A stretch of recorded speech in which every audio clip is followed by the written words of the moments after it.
Hey everyone, welcome back to another episode of 65 and Counting. This week, I'm having David Edge come back on the show to read you April's edition of the American Retirement Advisor newsletter. That's right, you're going to hear that success story of the month, the Medicare moment, a special article from David Schaefer, and you'll get some health tips. So without any further delay, let's cue up the intro and then we'll jump right into Mr. Edge reading the newsletter.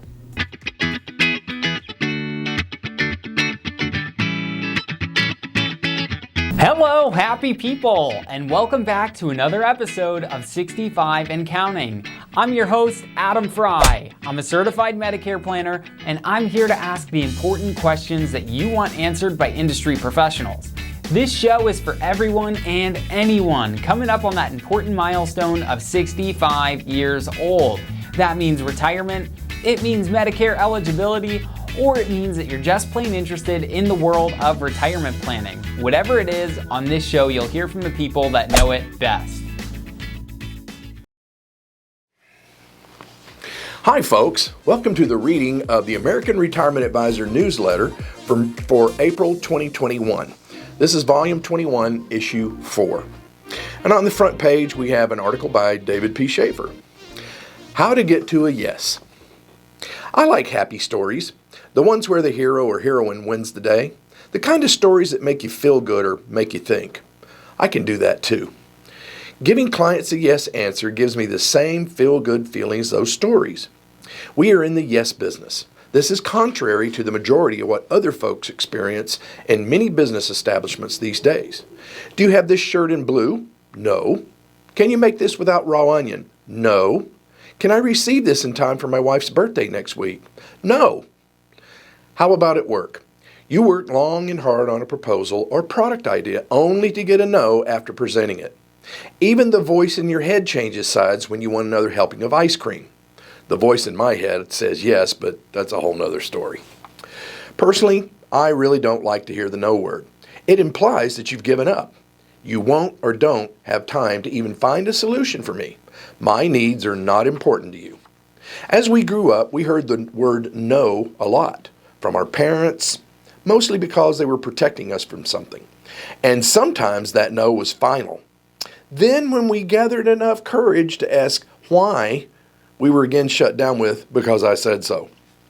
Speaking of parenting, I took a different approach with my kids. My deal with them was if they could create a compelling argument, discussion, they would win. Even if what they won was not in their best interest, I wanted to create opportunity and potential, not control. I think my approach played out positively. Both my kids graduated college. In fact, one is now my boss and the other is a budding entrepreneur.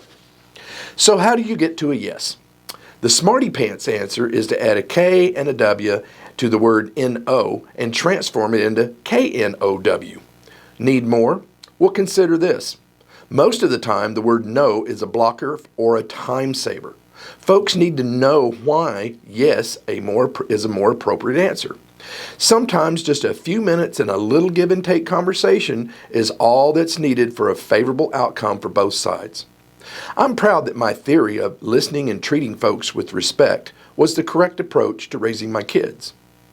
Can I have a dental and vision covered with my insurance? We say, yes, you can, and these are the way to take care of your concerns. We respect your questions, and it's our pleasure to help because you wouldn't ask if a solution wasn't important. So my approach even works for clients and colleagues. Yes, imagine that. Okay, Everything Old is New Again, on the front page by David Edge. As we spring into April, it's always great to see all the old plants that are dead and brown come back to life each spring, and all the small green shoots that eventually start growing and filling out our bushes and trees. All those plants that you thought were dead were actually wick. Wick? Yep, it's essentially Old English related to the word quicken, come back to life. If you're a Broadway musical fan, you'll remember in the musical Secret Garden, the song with the words, "If a thing is wick, it'll grow." This old is new again cycle never changes. I had an experience recently with a young customer service representative who thought they had come up with a new novel idea for customer service. As they explained their idea, it became clear that it was a recycled Zig Ziglar from the 70s and 80s I'd heard long ago. I checked my library and I found the Ziegler book I'd had for years and handed it to them to read. A week later, they returned the book and thought it was fascinating. I see this pattern happen over and over again. It always appears to me that people who do not have experience and or knowledge, or in their case that these two items were limited for whatever reason, have these new thoughts. While we see technological advances in our everyday lives, it's not often we see something entirely original. Most times it's just an improvement. How many times do we see a new movie that's just a recycled one with different actors? Now, the writers tried to update the old movie with a few new twists, and while it might be a novelty, it was not original. Philosopher Marcus Aurelius wrote, "They that come after us will see nothing new, and they who went before us saw nothing more than we have seen." Methods are many, principles are few. Methods always change, principles never do. This adage has been around a long time. Principles are severely lacking in our current government, no matter which side of the aisle you sit on. One more time, the American people were made the same old tired promises. Once again, someone was elected and did the exact opposite of what they promised. I, for one, think it's time for something new and original. So in the meantime, stop watching the news, get out and enjoy the weather, birds singing, and all the new blooming and green growth in April. Enjoy spring.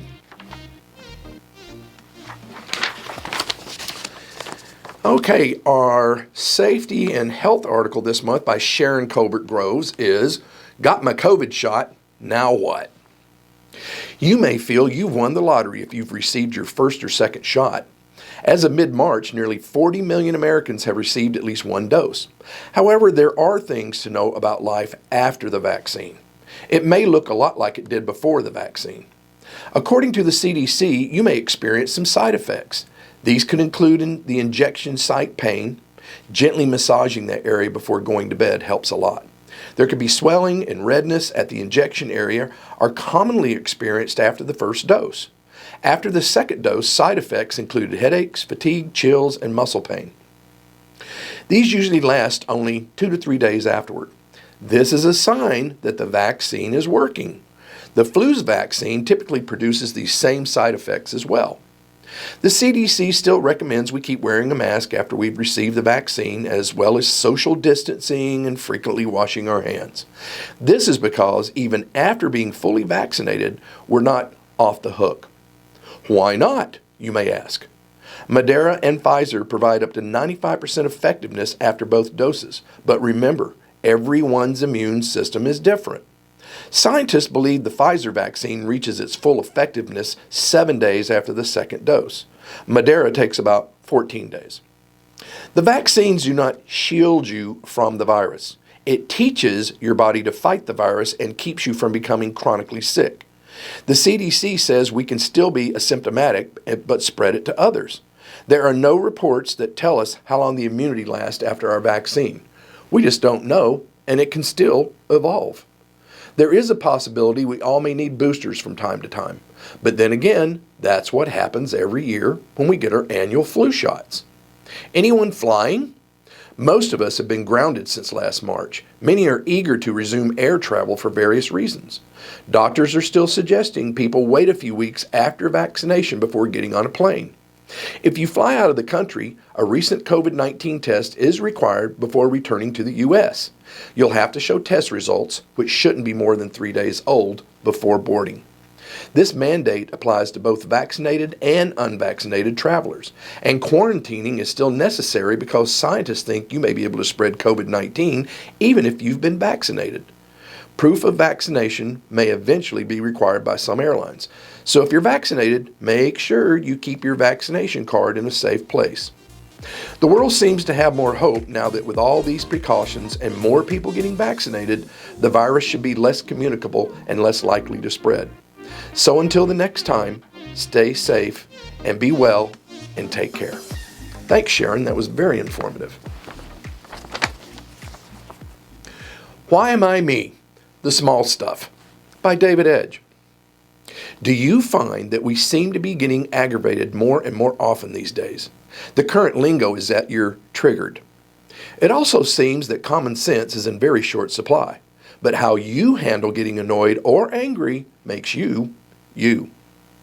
As I was sitting in traffic the other day, I'm sure I wasn't the only one getting annoyed wondering what was taking so long.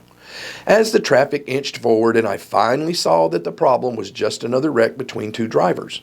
As I continued home from work, I had to stop and pick up a prescription refill for my charming bride. There was only one car ahead of me in the drive-through lane, and I initially thought, what luck? As I sat there waiting, 1 minute turned into 5, then 10, and then after almost 20 minutes, the same car had not moved. What could possibly be taking so long? I was getting annoyed one more time and thought, I should have just went inside. But my annoyance wasn't going to end anytime soon. As I made my way home, there was another block. Road construction had entirely blocked off my street entrance, and I had to drive around the block for an alternate way to get in. Why couldn't the street workers at least have posted a sign at the last intersection as a notification of the detour? As I entered my home, my wife saw I was in an agitated state and asked out loud what was the matter. As I relayed my drive home experience, she was very calm and let me vent so that I could get it out of my system. I never try to bring work home from the office and leave it at the door before I come in. But today, these delays. She sweetly smiled and said a familiar thing. Don't sweat the small stuff. She then reiterated my drive home from a different perspective.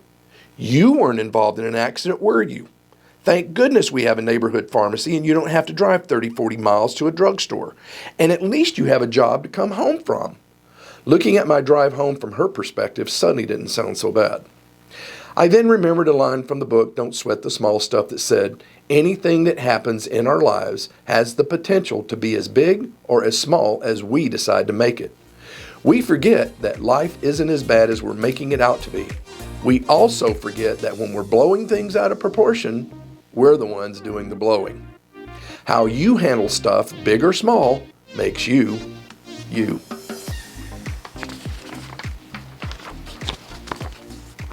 Our financial tip of the month by Mark Fry. Hi all. So, I'm asked the same Social Security questions all the time. So I thought I would share answers to some of the most asked questions from our clients.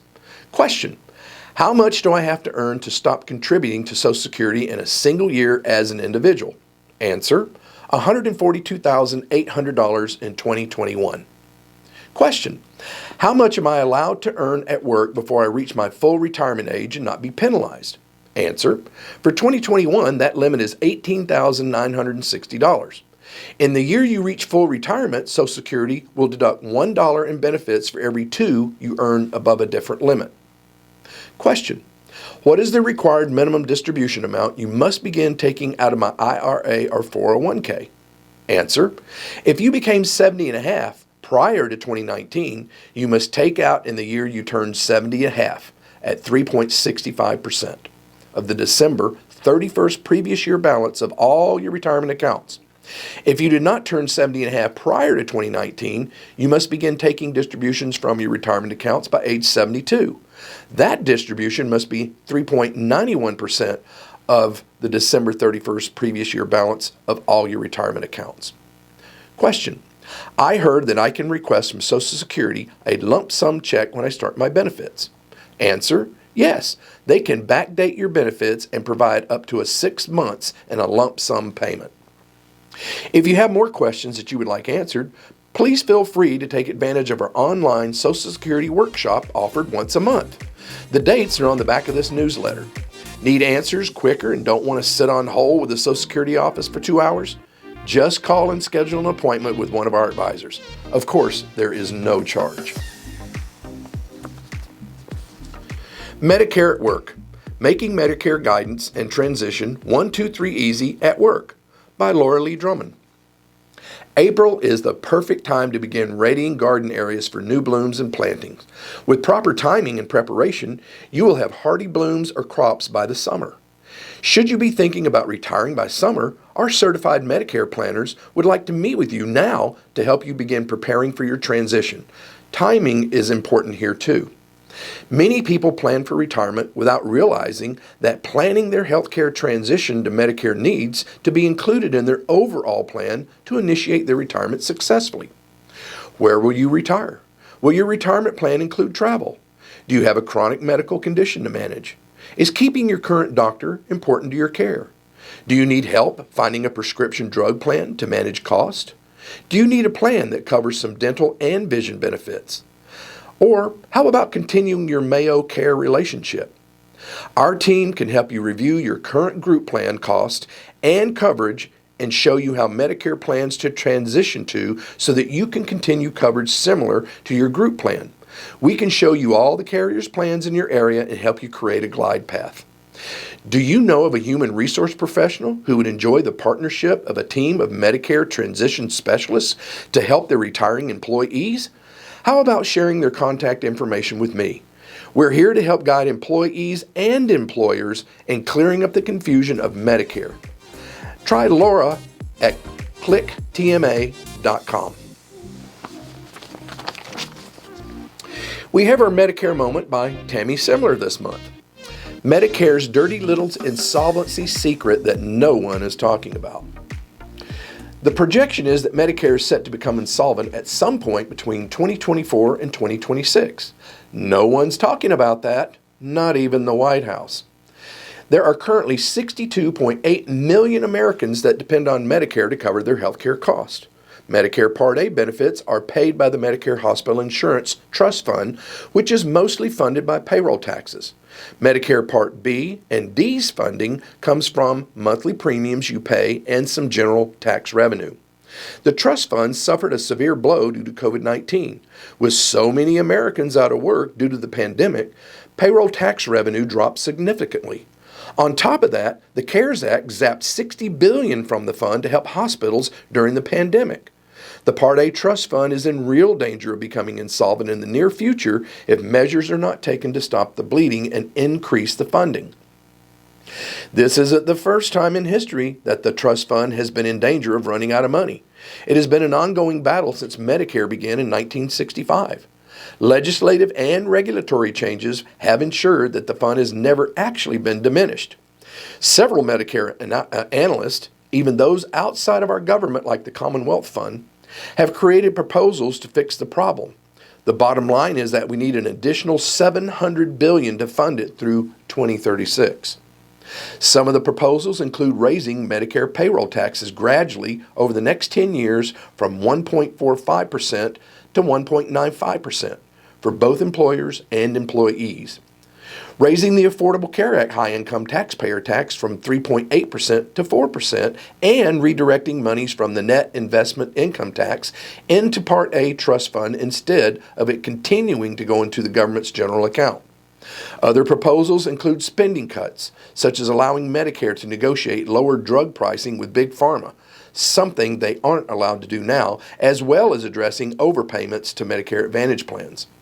What does insolvency mean to you? It means that the trust fund will only be able to pay about 90% of Part A bills, and bills would be paid late.